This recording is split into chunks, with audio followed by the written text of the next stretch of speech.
Happy Tuesday, you guys. This your girl Shanice, and I'm coming on for my Transparency Tuesday.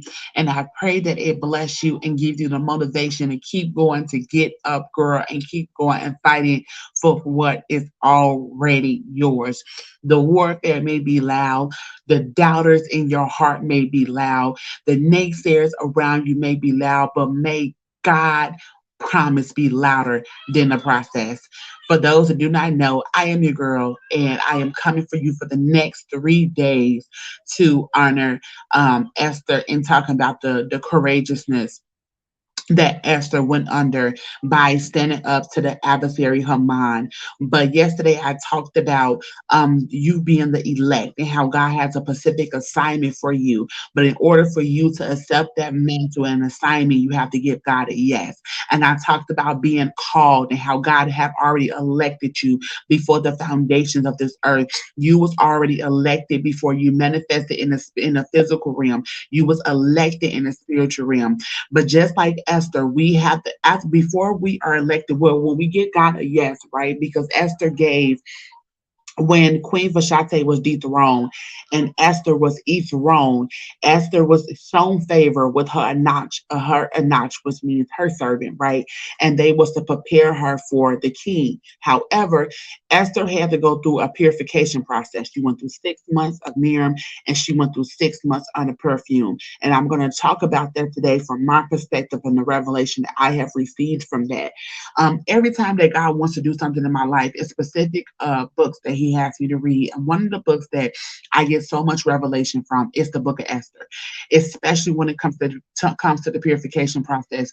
You have to understand that when God brings you in the kingdom, that He wants you to be purified. He wants you to go to a sanctification process for you to be, you already was elected for the promise. However, how many of us know, you know what, in our time in the world, in our sin, you know what I'm saying? We develop mindsets, we develop habits, we develop um transfer of demons because of generational curses or because of the sin that we was under. We end up becoming bound with different spirits, right? And what happens is when we are when we get saved, our spirit is saved, but our soul is getting saved. In order for that soul to get saved, it had to go through a process of deliverance. It had to go through a process of uprooting and destroying, kind of the process.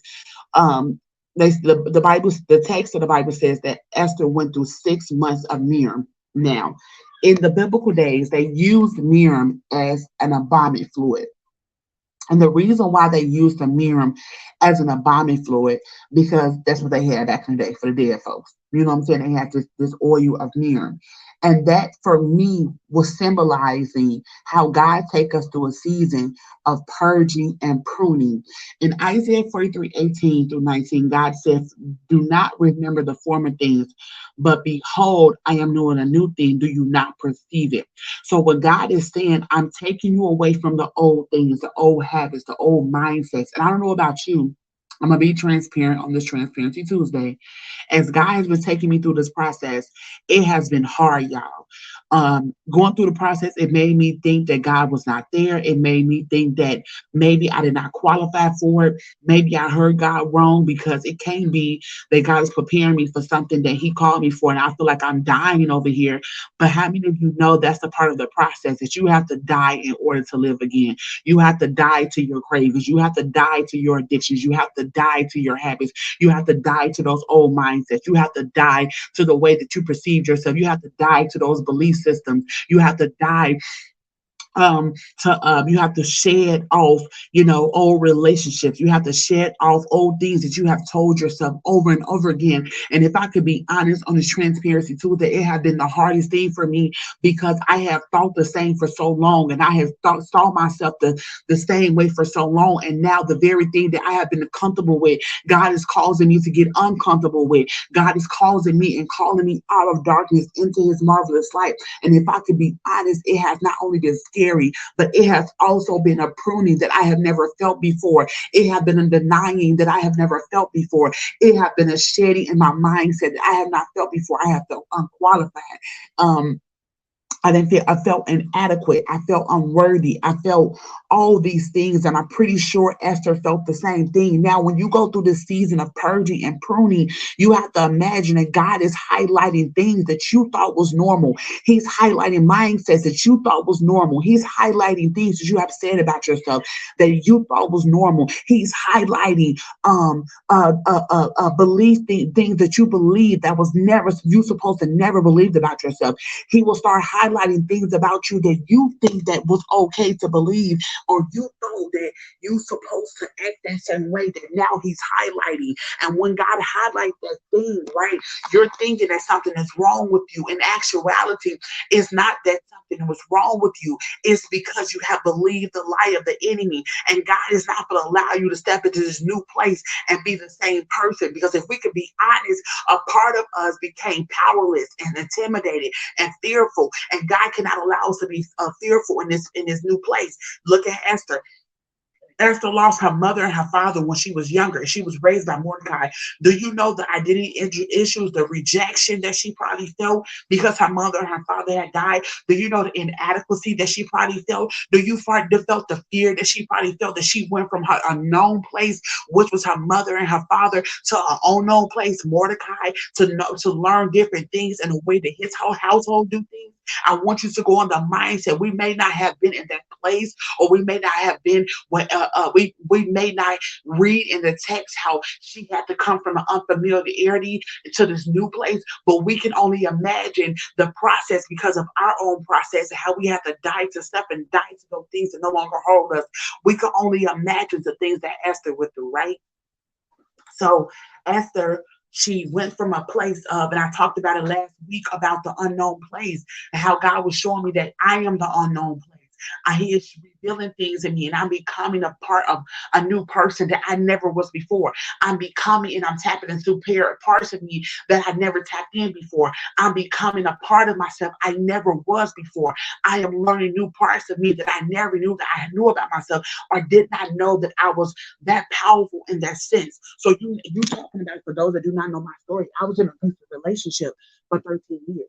So after, in order to survive, I adapted some powerless mindsets in order for a victim mindset, a pity mindset, just so I can survive, right? So now I'm going to being powerless to powerful. And if I can be honest, in the process, it have made I have became afraid, because I'm like, okay, God, if you're taking me from this place of powerless to a place of powerful, then the people that I acted powerless around, I can no longer be around. But if I could be honest, I am comfortable with them people. I am comfortable acting like, you know, uh, uh, I don't have the solution. I'm comfortable with acting pitiful. I'm comfortable for having this victim mindset. But now you're having me operate in this higher level, and God, I am uncomfortable. But how many of you know, when you if you're comfortable, then you're not growing, and if you're uncomfortable, that means that you're growing in a way that only God can grow you. Why? Because you step into the unknown place,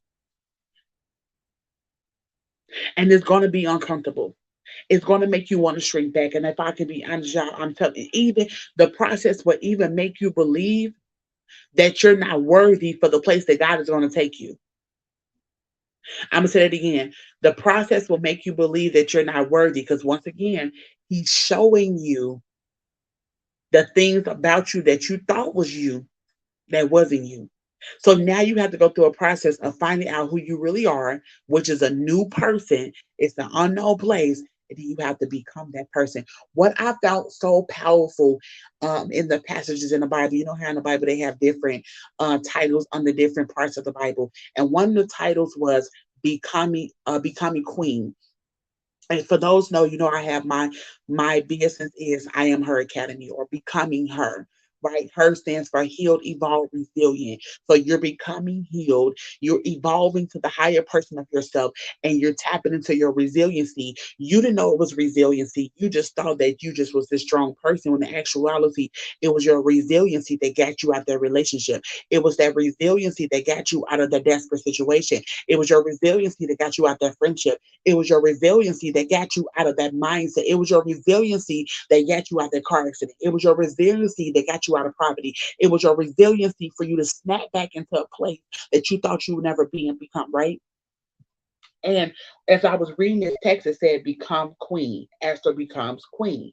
So that lets you know become means to become something new, right? So she had to become queen in order to step into her queenship. She had to become queen in order to step into her royalty. She had to become queen in order to put on her royal coat. So, what are you becoming? What person do you need to become to step into this new place? What mantle that you need to step into this new place? What mindset that you need to accept in order to tap into this new place? What habits you need to break that no longer serve you? I'm gonna be honest. The sugar demon, okay, is something I need to let go of. And I'm gonna be honest, it's kind of uncomfortable to let go of those eating habits, those binging habits, because that's how I stay comfortable. I want you to think about that for a second. Comfort food. Okay, what is your comfort food? That is trying to keep you in your comfort zone. Maybe it's soul food, maybe it's sugar, maybe it's snacking. I'm not here to condemn nobody because I did that for so many years, and I find myself every now and then I had to let myself know, like, okay, Shanice, you falling back in those bad habits, and I want you to understand something, and I want you to understand the science of your brain. You have ORUS. It's the scientific name called neuroplasty. And neuroplasty is the ability for you to create new pathways inside your brain.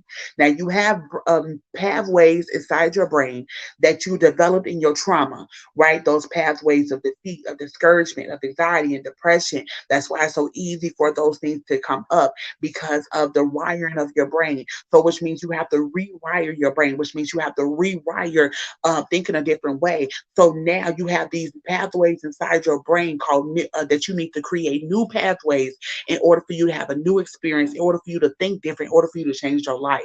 So in order for you to do that, you have to the old habits that's inside your brain is going to always be there, right?